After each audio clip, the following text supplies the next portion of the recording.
Six.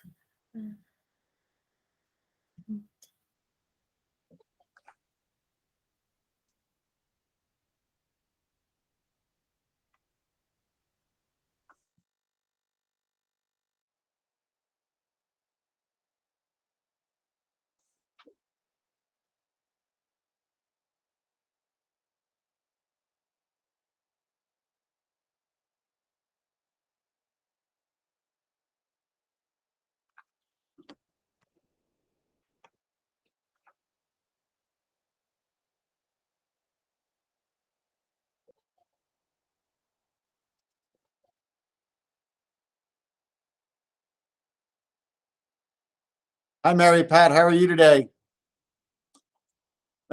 Before you went on mute, sorry. On and off mute, right? Exactly. Hello, how are you? Good, thanks. Good. Hi, Molly. Hello, how's it going? Good.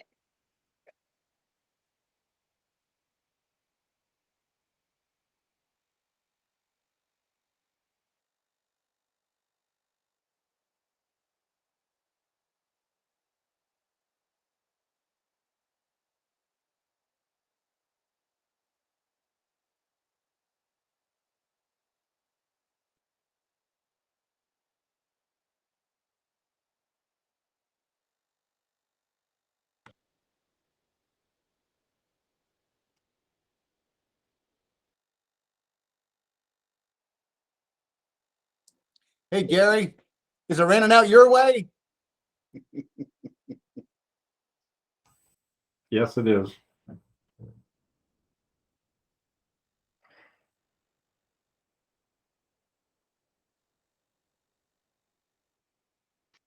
So, okay, I'm going silent and without video. So have a good meeting.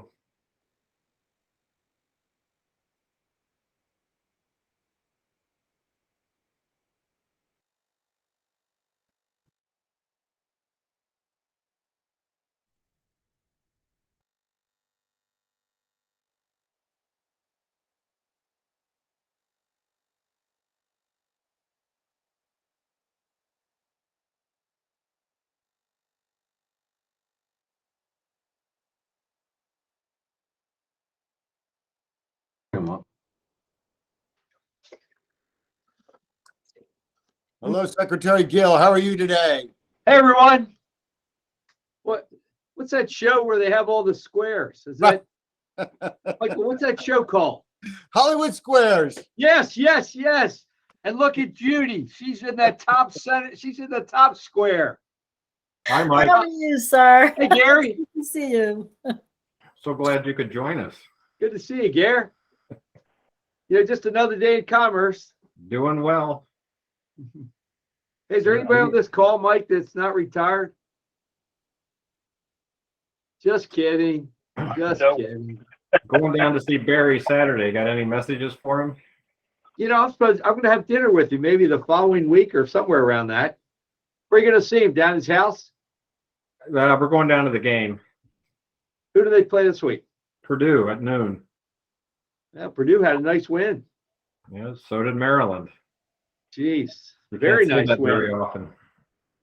I forgot. I might have to start taking back everything I've said about Mike Loxley. It's early. I was going to say. All right. Well, I'm tapping out just to listen in. Talk to you later. Yeah. Hello, Senator Rosa Pep. How are you today? Hi there. Good. I was saying that I'd forgotten that Mike Gill is a member of this group, but then I immediately got on and I realized it's a raucous group that he's leading us. Well, we got to have fun, Jimmy, as you and I have tried to do. Absolutely. No, I'm great. If we can't have fun, we're going to go do something else. Exactly. I might do that in about 3 months. You're having too much fun now.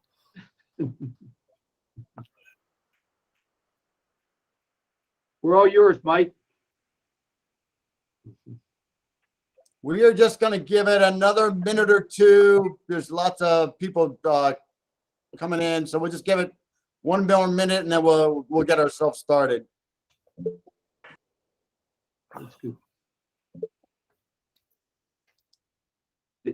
Is this a separate initiative from Kerwin Commission activities, Jim? It's a subset. Okay, good, We're going to talk all about that. good. Because there's at least one or two things I like about the Kerwin Commission. This is one of them. I'm not surprised. And I think if we brought the annual bill down to about $1 billion, I'd be even more enthused. But we just want to keep your enthusiasm on what we're doing here. So keep focus. Keep focus, Mike.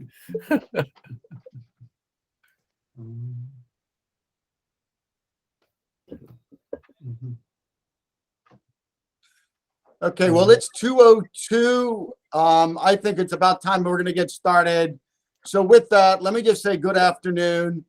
And thank you for taking time out of your busy day to join us for the October 4th CTE committee meeting. For those of you who don't know, my name is Mike DiGiacomo, and I am the executive director for the Governor's Workforce Development Board and CTE committee.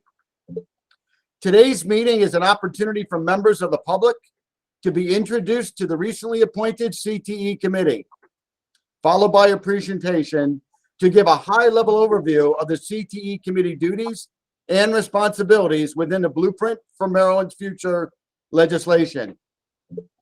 We will have more in-depth discussions at later meetings. If you are not a committee member, we ask that you please turn off your camera and put your microphone on mute. And if you have any questions, please put them in the chat, and if we have time, we will answer them at the end. As a reminder, the blueprint is a law that passed last year with the goal of transforming Maryland's education system to a world-class model. Within the blueprint is the creation of the Career and Technical Education Committee as a unit within the Governor's Workforce Development Board made up of 11 members. And for those of you who are not familiar with the Governor's Workforce Development Board, a little background. The Governor's Workforce Development Board is responsible for developing strategies and policies to form a coordinated workforce development system in collaboration with state employment and training, economic development, and education partners with significant input from the business community. The Governor's Workforce Development Board is a private sector board of 59 members, the majority of whom represent the business community. The board is responsible for providing technical assistance, compliance guidance, and oversight to Maryland's 13 local workforce development boards. The local workforce development boards build connections between workforce development, economic development, and education partners to identify needs and produce an effective workforce strategy for their local area. The CTE committee's vision is to integrate academic knowledge and occupational competencies that enable students to develop critical thinking, problem solving, employability, and technical skills required to meet the workforce and economic needs of the 21st century. The spirit of this committee within the Governor's Workforce Development Board is to ensure that CTE programs are developed in close partnership and collaboration with the private sector and Maryland employers. It is now my pleasure to introduce Myra Norton, who was recently appointed by legislators as the chair of the CTE committee, for some opening remarks. It's now my pleasure to turn it over to Myra. Good afternoon, everybody. It's good to see some of your faces and to be here with you. My name's Myra Norton. I am, my day job is I'm the CEO of a company called Arena Analytics, and we focus on workforce. So we believe at Arena that talent is equally distributed, but opportunity often isn't. And we're on a mission to fix that. So you can understand why I'm excited about being a part of this work. I also personally, my background is I'm a recovering academic. So I started my career at Temple University, a mathematician by training, eventually running the College of Science and Technology there, and did my undergraduate work in secondary math education. So the marriage of education with pathways into the workforce has sort of been a lifelong journey of mine as I've worked on different parts of this. And so I'm excited to work with you all to create a really vibrant program here in the state of Maryland.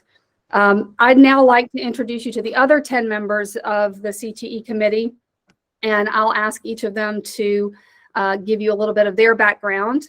So first, Secretary Robinson from the Maryland Department of Labor. Sure. Can you hear me okay? Yeah. Hi, Myra. Thank you. And thank you for that introduction and kind of background, Mr. DiGiacomo. It was very formal, and I hope that we can do what we need to do in this committee to get things done, but I hope we can also get to know each other as well. I hope you all know who I am. I'm secretary at the Maryland Department of Labor. It has been a long few years at the department, working through the most maybe historically tumultuous years in the department through the pandemic, but we have overcome, and we are focused more than ever on getting people back to work into high-paying career pathways. And we worked so closely with our education partners already across multiple boards and commissions, and we really look forward to being part of this work of the committee. Thank you. Thank you, Secretary Robinson. And now Secretary Fielder from the Maryland Higher Education Committee. Good afternoon, everyone. It's good to see everyone on that, very Ian-like dad, just say it that way. All of us knows what that means. My background, Myra, I like what you had to say about a recovering academic. I don't think you ever do truly recover from being an academic. That's my background also, plus working in economic development and labor. So higher ed is the focal point, the catalyst for change for so many things in the state of Maryland. Each of the departments that work on workforce are dependent on the product, meaning the students that come out of our K-12 and higher ed system. So it's exciting to start looking forward instead of backwards. Most of the work we do in data collection is based upon historic longitudinal studies. So we need to be looking forward. Where do we need to be meeting and discussing and looking forward? So thank you with that. And I'll go back to mute and camera. Thank you, Secretary Fielder. And now Secretary Gill from the Department of Commerce. Good to see you. Hey, Mara, thank you. And really glad to be part of this. This is my second time back as Secretary of Commerce. It's also my second time on the University System of Maryland Board of Regents. The first time I had a chance to serve with my dear buddy, Jim Rosapep. And when coming back to Commerce, first time around, Jim, I think I was in the job for at least 2 or 3 months, and I was in your office in Annapolis, and we were talking about apprenticeships, and we were talking about the English model and about how we could incorporate it. So I'm on board big time relative to CTE. I believe in it. Like Jim, I'm a supporter of charter schools and how they can play an important role in our educational process. And so I think this is good. Everything's incremental. We won't do one thing that will change the world as it is. But if we can do everything a little bit better than we did before, cumulatively, it will have an incredible impact. So this is all good stuff. Thank you. And now Superintendent Chaudhry from the Maryland State Department of Education.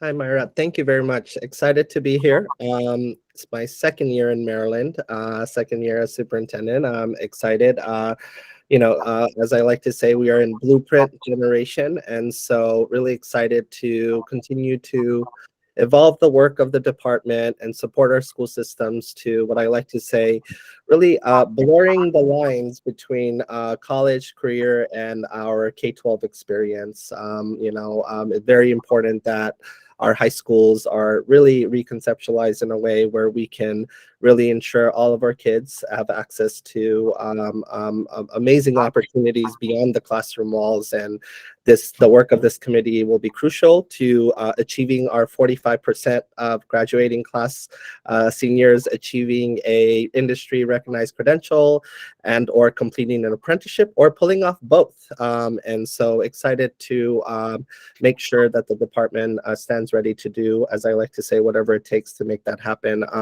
Excited to continue to do this work. And like I said, second year, although I feel like it's been longer after my first year, but excited to continue to work with all of you and continue this work. This will be one of the committees where I will personally participate rather than send a designee. So I'm looking forward to it. Thank you. Thank you. And now Brian Cavey from the International Association of Heat and Frost Insulators and Allied Workers. Thanks, Myra. I had to find the unmute button there. I'm honored to have been appointed here. I can't wait to get this work started. As Myra said, I'm Brian Cavey. I'm from the Insulators and Allied Workers Union. Recently been elected to be the Mid-Atlantic States representative, so got that starting out for me as well. Excited to do that. I graduated in apprenticeship in 1993. And have been a tradesman ever since, and been lucky enough to also represent the people of the trade. And I am also the state apprenticeship council chair. So apprenticeship has been my life for a long time, and I'm looking forward to promoting apprenticeship on the CTE committee. Glad to have you, Brian. Thank you. And Judy Emmel, who will also be the chair of the CTE Skills Standards Advisory Committee. Judy? Hi, Myra. Thank you very much. Hello, everyone. Incredible honor to be here. I'm so excited to start the work to help build the future for Maryland's workforce. It's incredibly exciting. I started as a school teacher, and I have a real love and devotion to that. Spent 37 years at the National Security Agency as a senior executive, where I had many different careers, from Farsi linguist to the director of communications to my last job, which was the director of state and local affairs, where I got to work quite a bit with the state on apprenticeships and was even able to establish one for the state of Maryland and the federal government. First one that was ever done like that. So I'm really I enjoyed that work very much. I'm looking forward to continuing this type of work. Thank you very much. And again, excited to be here. Thank you, Judy. Matt Holloway from Quantico Creek Sod Farms. Thanks, Myra. Yep, Matt Holloway, Wycomico County native. I was on the Wycomico County Council for 2 terms, 8 years. And now I own Quantico Creek Sod Farm, Baywater Farms, which is a hydroponic lettuce and heirloom vegetable farm. And then I've recently started an aquaculture farm where we're growing bay scallops out in Chincoteague Bay in Worcester County.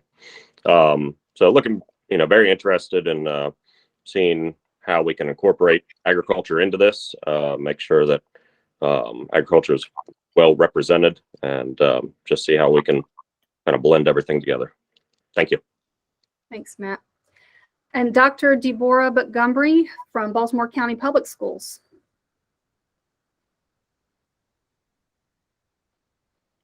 Dr. Montgomery on? Can't see everybody. Okay, well, I'm here. I'm sorry. I was trying to unmute. Please no worries. Apologies. Good afternoon, everyone. I am Deborah Montgomery. I am currently the principal of Dogwood Elementary School. I have been in public education for 31 years now. So I'd like to say this is where it all begins. And I am a former special education teacher, as well as I bring background in vocational rehabilitation counseling. I've helped many roles within public education, and I'm happy to be here at the table as a voice in support of the initiatives that we will work towards together. Thank you. Thank you. Michael Thomas from Baltimore City Community College. Good afternoon. Truly a pleasure to be here, and I really appreciate the opportunity to work with so many distinguished people. This work is important.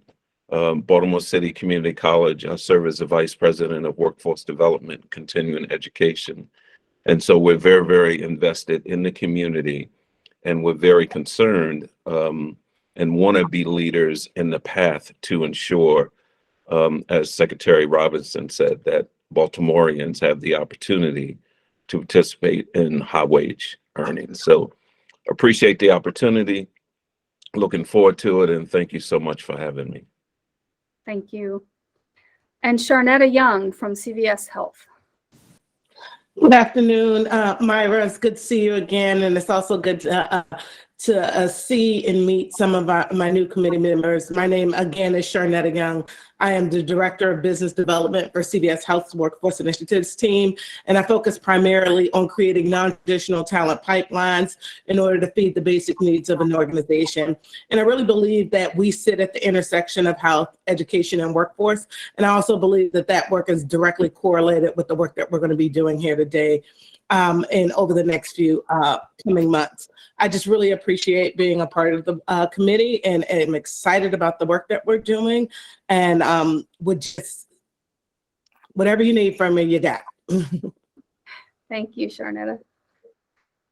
Great. So those are our 10 members of the CTE committee. And now it is my honor to introduce you to Senator Rosa Pepp, who has been a champion for workforce development and apprenticeships for many, many years. And he worked closely with the Kerwin Commission on developing these plans for the CTE recommendations within the blueprint. So Senator Rosa Pepp, I'd love to turn it over to you for a few comments. Thank you very, very much. And thanks to all the members of the CTE committee and for all the 110 other people who are on this call. There obviously is a lot of interest in this, which is very, very exciting. Some of you I've worked with on these issues over the years. Some of you I'm meeting for the first time. As Myra said, this is passion would understate, obsession of mine. And why I work so much with the Kerwin Commission and have worked so much in the legislature to try to expand opportunities for high school kids to get the kind of training they need, to get the kind of good jobs that'll get them into good careers. There are a couple of facts that came out of the Kerwin Commission that stick in my mind. One is the Kerwin Commission found that only 1/3 of high school graduates in Maryland earn any degree, BA or AA, by the age of 25. Only 1/3 earn any degree.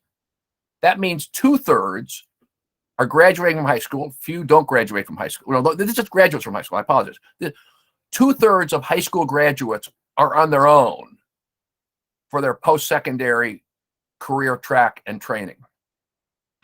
On the other hand, the state of Maryland, and I'm the vice chair of the Budget and Tax Committee, so I have a hand in this. Last year, we invested $2 billion of state money in the 1/3 of high school graduates who got degrees by the age of 25. And we spent less than $100 million on the 2/3 of graduates who did not get college degrees. When employers are recruiting college graduates, they're recruiting from a pool that's 1/3 the pool of the population. So no wonder there are workforce shortages. And so the vision that the CT work group and the Kerwin Commission had, that the Kerwin Commission adopted, and that the legislature has adopted, is that we've got to focus on those 2/3 of the kids so that when they come out of high school, they have a job and they have a career path. The opportunity is that we invest a lot of money with the Kerwin. Mike Gill made a reference to how much the state's investing in implementing the Kerwin plan, and it's a lot of money. It's billions of dollars. That money is available to provide that training in high school. And in my mind, that's fundamentally what this committee is about, is reimagining our CTE programs in our high school. We've got some great programs across the state. We don't have as much as we need, and we don't have programs that are deeply integrated with jobs, which is why apprenticeships, youth apprenticeships, high school level apprenticeships are what the law requires in terms of designing a program. And it's this committee that is responsible for designing it. And so I look forward to working with you, helping you in every way we can. I can tell you one thing from a legislative point of view beyond me. There are many aspects of the Kerwin law that are controversial in the legislature. This one is not. Bipartisan, all over the state, no controversy about this. Hard to do, which is what this committee has to do, but you have broad political support in the legislature for, and I believe, frankly, from both leading candidates for governor. So I think we're off to a good start. Thank you all very, very much. Thank you. Thank you. Okay, and at this point, I'd like to introduce you to Rachel Heiss, who's the Executive Director of the Accountability and Implementation Board, which is overseeing the implementation of the entire blueprint. So Rachel's going to tell us a little bit about the importance of the CTE committee within that blueprint. Rachel? Hi, thank you so much for having me. It is really a pleasure to be here and to hear all the amazing expertise that we have on this new CTE committee. As Senator Rosapep said, you have a hard job. You have a very important job. It's not going to be easy. Really, nothing in the blueprint is, or else it probably would have already been done. But it's critical to achieving the goals of the blueprint for Maryland's future. And so I want to thank you for your willingness to serve and dedicate the time and effort that it's going to take to, as Senator Rosapep put it, reimagine career and technical education pathways in Maryland, and to really implement a robust CTE program with pathways for all kids, so that when our students leave high school, they're already deemed what we call college and career ready in the blueprint, and they've already started on a pathway towards post-secondary education or training that prepares them for a well-paying job and life, really. And so no pressure. It's not too big of a task there, but the Accountability and Implementation Board, which is the 7-member board chaired by Ike Leggett, that is overseeing the blueprint's implementation, is happy to have you here. The AIB is ready to support you in whatever we can do to be helpful. And we're already engaging. We've been engaging with Mr. DiGiacomo and Ms. Mesnard around doing some planning in advance of you all coming on board, and look forward to inviting the CTE committee to an AIB meeting in the near future to just to connect with the two boards and sort of make sure we're all in sync. But we're really relying on you all to do a lot of the heavy lifting, and we're here to help. Thank you, Rachel. Okay, so at this point, I'm going to turn it over to Molly Mesnard, Director at the Governor's Workforce Development Board, and she'll give a brief overview of the CTE committee, our sort of mission and vision, and what we're on a path to do here. So Molly?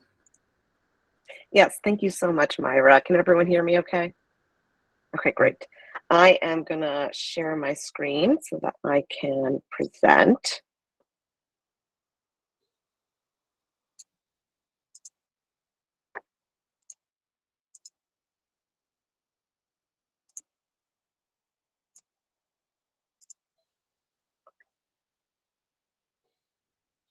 All right, can everyone see the first slide? And I can't actually see anyone when I'm presenting. You're good, Molly. Okay, thank you, Mike.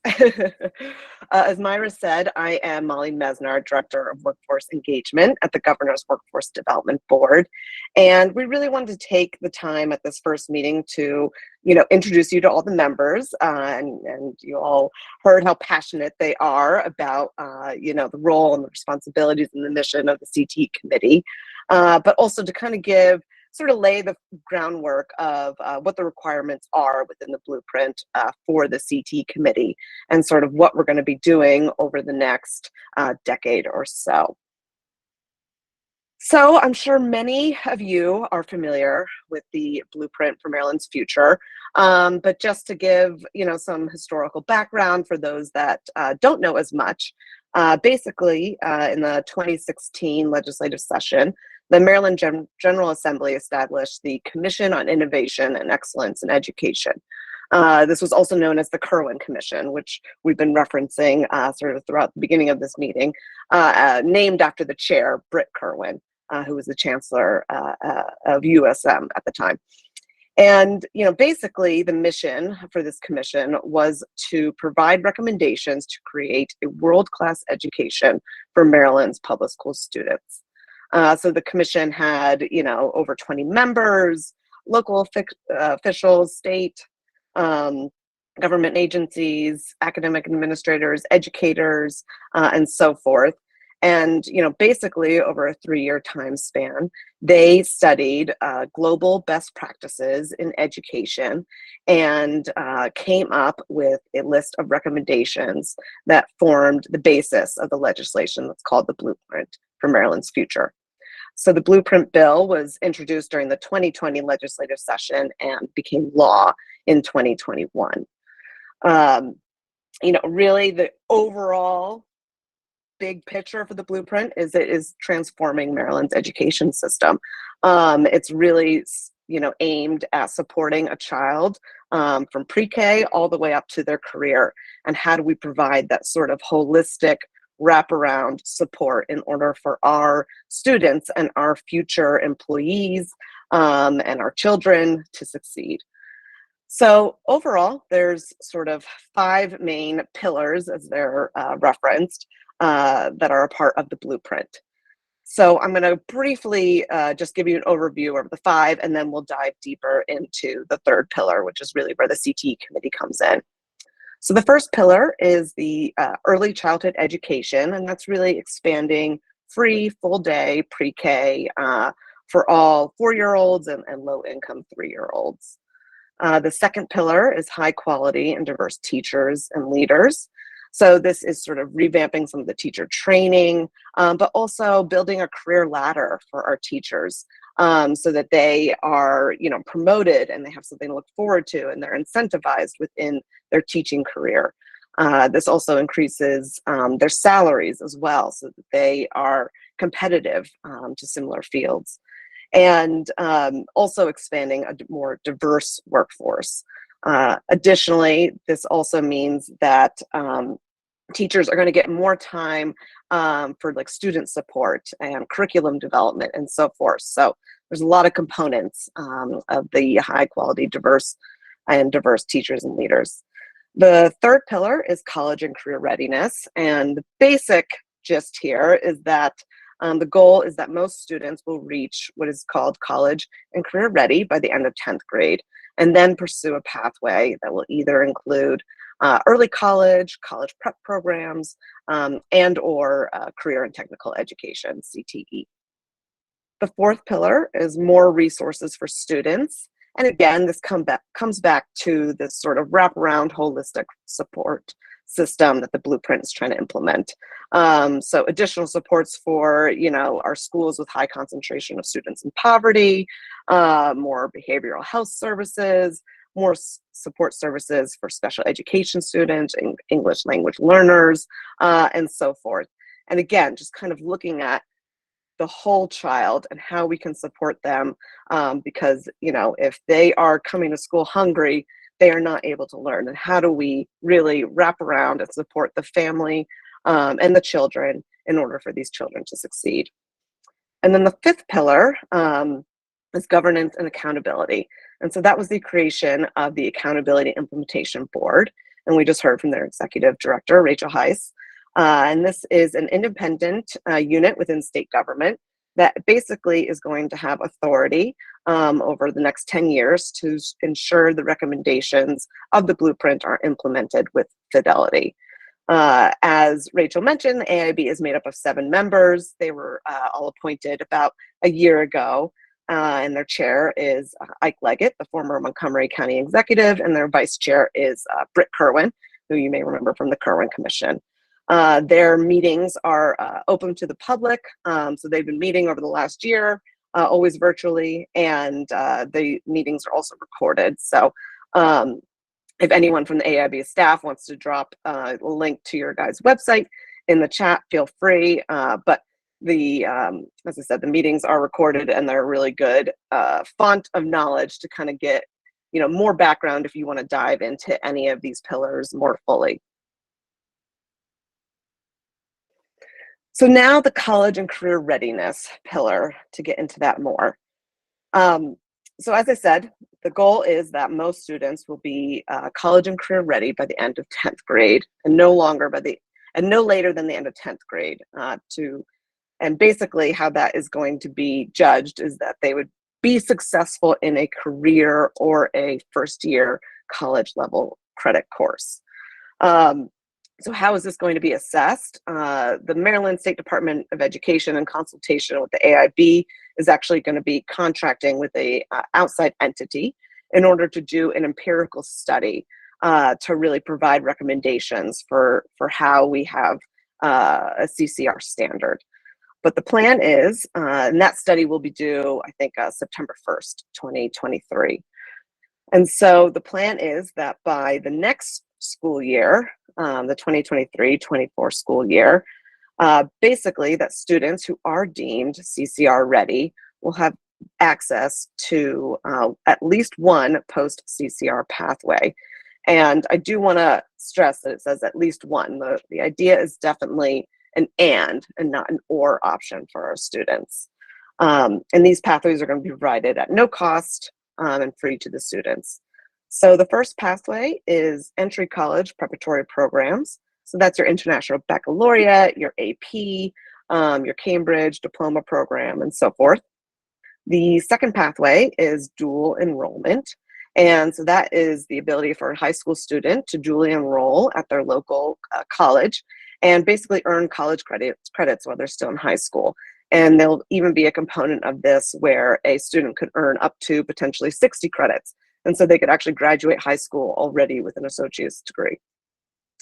And then the third pathway is a robust set of career and technical education programs that are approved by the CTE committee that allow students to complete courses or a certificate that leads to an industry recognized occupational credential and or a high school level of a registered apprenticeship.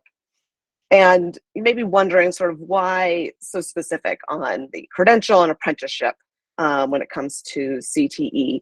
And really the spirit of the legislation is to ensure our students have this quality workforce experience that is truly actually valued by employers, right? So employers are saying, these are the credentials that we value.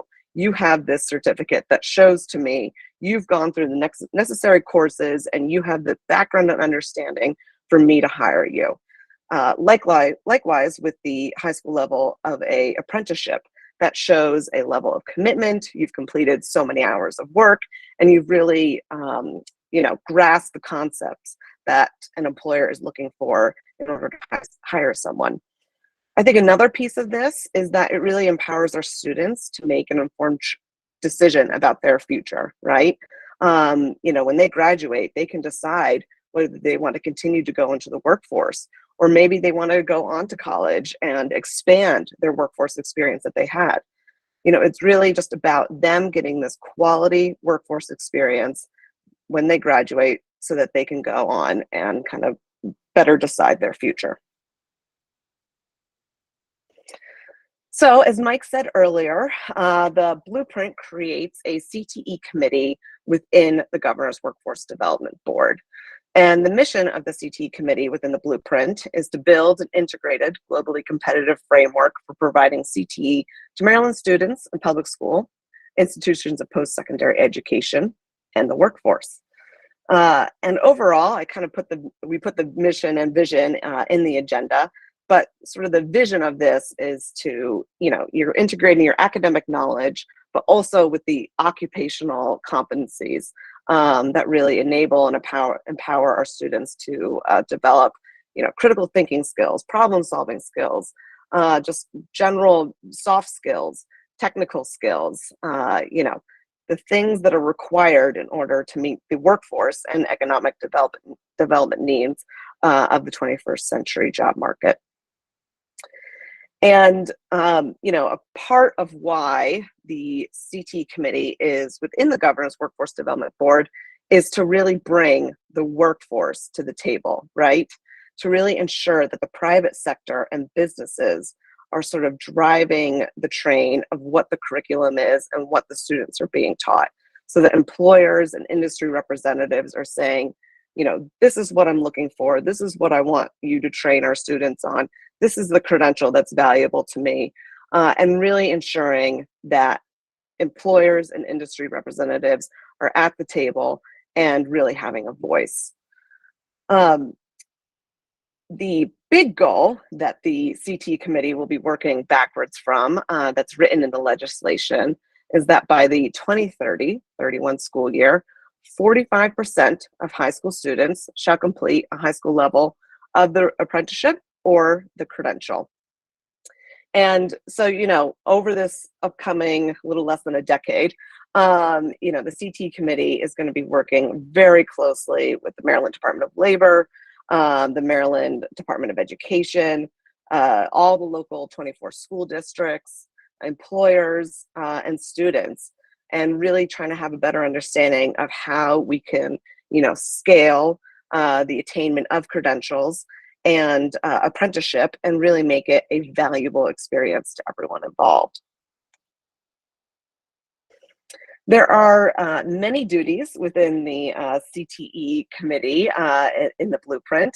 So you can, if anyone wants, you can go and look at the full list, but I tried to sort of just distill it down to some high level ones here. Basically the CTE committee is going to be overseeing the whole framework of CTE across the state. Looking at the occupational skills and standards and credentials of value. Of course, monitoring the progress towards this 45% goal. And just to give some context, I think, last school year, there's about 57,000 high school graduates. So about 45% of that would be, a little over 25,000 that we need to see, earning a credential or a youth apprenticeship. And I think, right now across the state, we're probably around 7%.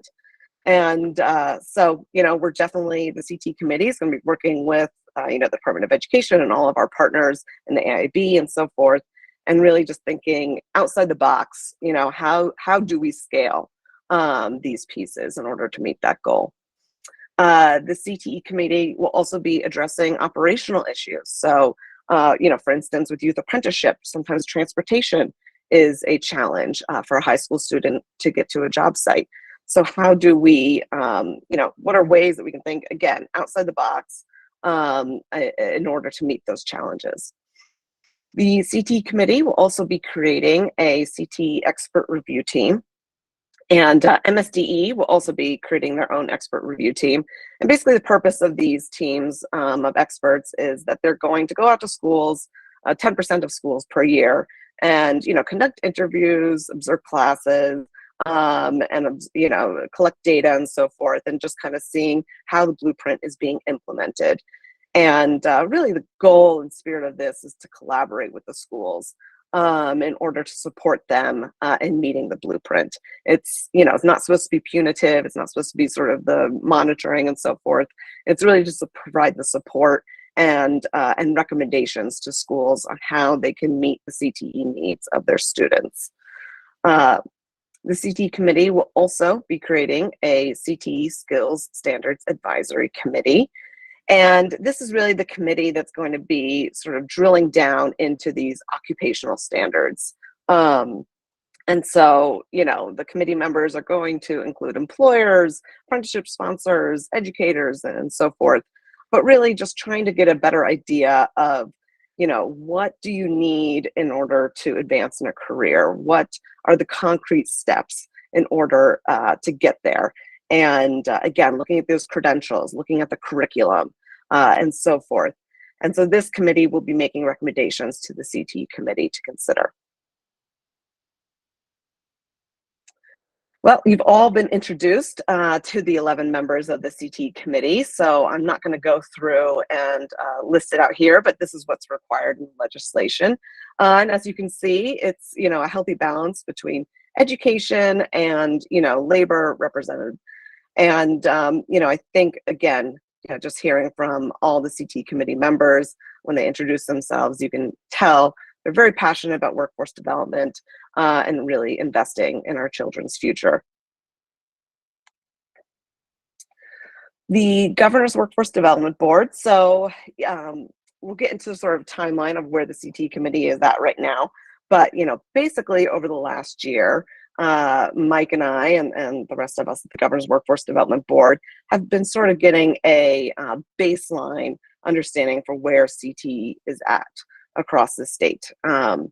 You know, we've been working closely with the Department of Education, meeting with CTE directors, local workforce development boards, really anyone, anywhere we've been talking to kind of understand what's going on, what's working well, what are the challenges, and then also talking to, you know, partners and, you know, vendors and so forth in other states or other CTE representatives in other states or countries even, and really just kind of understanding what are some best practices, what's working well.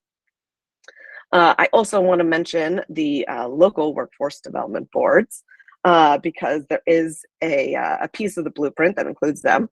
So the Governor's Workforce Development Board does oversee the 13 local workforce development boards. And they are, you know, there's some counties just have one. So like Baltimore County has a local workforce development board, but some counties might have like the Eastern Shore, for instance, is broken up into the Upper Shore and Lower Shore. So they have a local workforce development board that represents several counties. But basically within the blueprint, the local workforce development boards will be getting much more involved in career counseling for the middle and high school students. So the local boards are going to need to work with their local school districts in order to provide this individualized counseling service. And basically the idea here is to kind of guide and help students, you know, when they're choosing their post CCR pathway. And that brings me to, you know, a really important point is that a lot of this is going to be locally driven, right? CTE, industries, employer needs, and so forth. I mean, it's different depending on where you are. And so we really understand and respect that. Here is sort of just a timeline to kind of give everyone an idea where we are at and where we're going over the next year. So at the top portion is I've sort of kept it to the CTE committee, and then the bottom portion is the AIB, the Accountability Implementation Board. So as you can see, the CTE committee started to receive funding this fiscal year, July 1st. And, you know, at that point, we started the process of hiring staff. Right now, we will be soon interviewing program managers. So that position has closed. And then we're going to be looking to hire others to, you know, help draft the implementation plan and so forth. Another exciting staff announcement is that we are working with Baltimore City Public Schools in order to hire a youth apprentice. So that application will be closing later this week, and we'll be interviewing applicants for that soon from their CTE business management pathway. And, you know, really purpose of that is twofold. It's one, practice what we preach, right? We're trying to expand youth apprenticeship. No better way to do it than to actually do it and get to know the process and so forth. But I also think, you know, for the CTE committee, it's really important for us to have a student voice when we're doing all of this. We can't do it without the students, and we need to know what they're thinking and what they're going through. So to go back to the timeline, you will see sort of at the end of August was when our final CTE committee member was appointed. So we had a full 11 CTE committee members, you know, a little over a month ago. And then this is our first public meeting. So the basic plan over the next year, as you'll see, is going to be drafting our implementation plan. So how are we going to meet all the requirements within the blueprint and what are the plans that we're going to kind of lay out? Presently, the AIB has been meeting publicly over the summer to kind of talk through implementation planning sessions and opening up to public comment and so forth. And the AIB is planning to have their draft plan out in mid-October, so maybe in a couple of weeks. And the idea for their plan is to really provide all the other entities that have a piece of the blueprint some guidance about how to put together our implementation plans.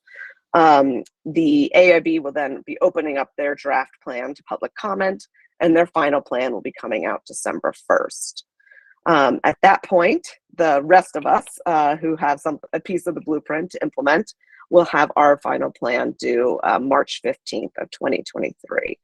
So that's really going to be, the primary focus over the next 6 months. The CTE committee will be meeting and future dates will be posted in the link that I put in the chat. But if you ever want to know what's going on, please don't hesitate to reach out to Mike or I. We love hearing from everyone. If you've got ideas, please don't hesitate to reach out. And I think that kind of summarizes and wraps up where we are at. Mike, did you have anything that you wanted to add? No, thank you, Molly. I thought that was pretty informative and pretty extensive, so I don't have anything to add. Thank you. We've got, do we have time to take a question or two out of the chat? Yeah. So there's a couple of questions. There's a couple of questions in here about how are we going to work with the local areas, both across as it relates to the career counseling piece and how the CTE programs disparities across the state in different areas.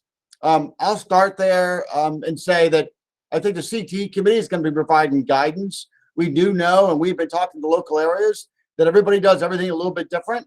How they implement and how they might get to that point might be a little bit different.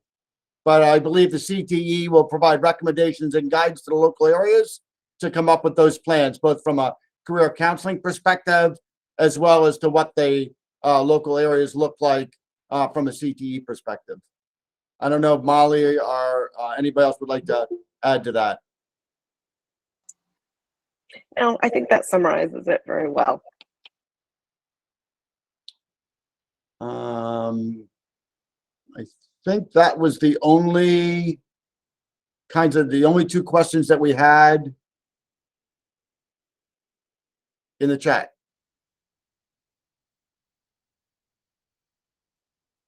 Okay, great. So I think we can kind of move on to the next agenda item, but if anyone has a question or you think of something later, again, we'll share our contact information, but feel free to reach out and we'd be happy to talk more. Oh yes, Senator Rosebud. There are questions in the messages. I see questions. Okay. Sorry, when I'm presenting, I couldn't see anything. So, I missed the ones up top. So Christine Pearl asked, has the RFP been released for the initial study? So I'm assuming this is talking about the empirical study for the CCR standards. I don't know if anyone from MSDE is on that can maybe speak to that, because I am personally not sure. Superintendent Chaudhry. Yes, the study, the RFP was released a while ago, and so it's in the final stages of being finalized. I can't speak about where the committee is deciding until the process is done, because that would be illegal. And so I'm going to, but it's in the final stages of determining who the vendor would be. And it should be determined in the coming weeks. So. Great, thank you. And Michael Grubbs also kind of asking about the empirical study, CCR, feedback. Are we also, I don't know if Mike Grubbs wants to come off mute to kind of explain your question. I'm not sure. Yeah, so I have two questions. One's for the RFP. I just want to make sure I understood correctly. So we'll get feedback September 1st of 2023 from the consulting organization about CCR, but then we're going to implement that feedback in 23, 24. Is that correct? So That sounds like a Rachel Heiss question. Yes, I think the AIB. So I think initially, I don't know, Rachel, if you're still on, but I think initially there is sort of a CCR standard that the state board has set. And then once the empirical study and the recommendations are reviewed, then that piece will be implemented. Okay. So I guess my concern or my question is, we'll get that empirical feedback September of 2023, but then we'll still be held accountable to the implementation of that feedback in 23, 24. Is that correct? So I thought the superintendent might want to say something, but what I can say is that the study is due to be completed by September 1st of 2023. And then after that, the process for the state board determining whether or how to update the CCR standard would be the process that would come next. The post CCR pathways and the CCR support pathway are under the blueprint law required to begin being implemented in the next school year, 23-24 school year. And until the standard is updated, that would be based on the interim standard, and that is the standard that the state board has adopted. Thank you, Rachel. That's helpful. And then my second question, just to unpack, Molly asked me to clarify, was a lot of our programs of study, many don't align to an industry credential. I won't say many, but several, right? Homeland security and emergency preparedness, that does not align to an industry recognized credential. Programs like Project Lead the Way Engineering, it does align to an industry credential, but the curriculum doesn't necessarily align to sitting for and passing that credential. So it sounds like from the overview today, we'll be examining those credentials. Is that correct? Because I just have concern when we're talking about 45%. We're talking about a lot of programs of study that may need some overhaul to make sure that there's actually a credential that aligns to the program of study. Michael, this is Mike. I think that's exactly what the CTE committee is going to be looking at is are those credentials and the curriculums that go along with those credentials. Perfect. Thanks, Mike. Genevieve Floyd had a question. The local workforce development boards are to contract with the local school districts to provide career counseling. Will the CTE committee give a standard statewide definition of career counseling to decrease or address variability, or is each district local board expected to define career counseling for itself and what that looks like? So, we have met with the local workforce development boards, and it is possible that they are going to loosely kind of come up with a definition. But I also think it's important for all of us to recognize that, again, things need to be locally driven, and how things look in different local areas is going to be different. So I think it's important for the local school districts and the local boards to really work that out together of what is the best possible career counseling that they can be providing for their students and what that looks like in their region.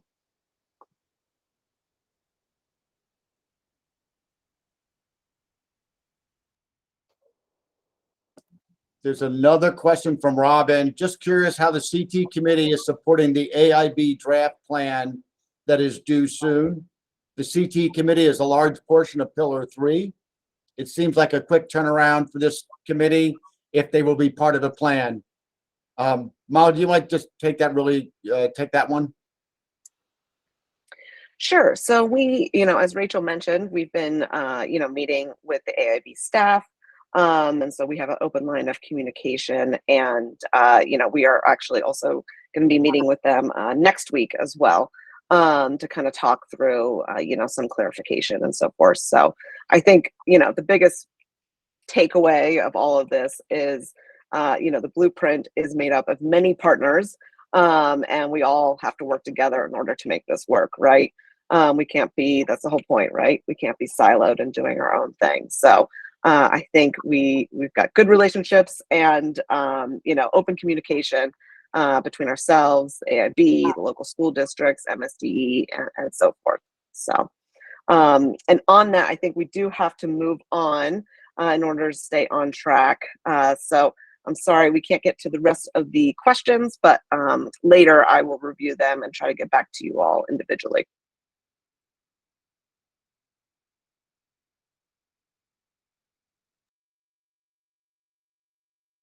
Mike, I'm going to turn it over to you for the Open Meetings Act designee. Thank you. So the Open Meetings Act requires that this committee designates someone to take a training course in the act. The person designated needs to complete the training within 90 days of this designation. I would like to propose myself as the Open Meetings Act designee to receive this training. Thank you, Mike. Can I have a motion to designate Mike to be trained in the Open Meetings Act provisions for this committee? So moved. This is Jim Fielder. Thank you. And can I have a second? Second. Thank you. Any opposed? Okay. Thank you, Mike. Okay, thank you everyone for joining our first CTE committee meeting. Obviously, we have a lot of work ahead of us and we've all just become part of this work together. So bear with us as we come up to speed and start working closely with Mike and Molly and soon to be other members of the team. As Molly said, we'll be having future meetings open to the public, and those dates will be posted on the committee website that Molly posted in the chat. We're now going to be moving to an executive session to discuss closed meeting items pursuant to the General Provisions Article 3-305B, subsection 1. I just want to remind the CTE committee members, please leave this meeting and open the second Google Meeting link that was sent for the closed session. Can I have a motion to close the meeting? So moved. Just share that a young motion to close. Thank you. Can I have a second? Second. Thank you. Anyone opposed? Okay, meeting adjourned. Thank you, everyone.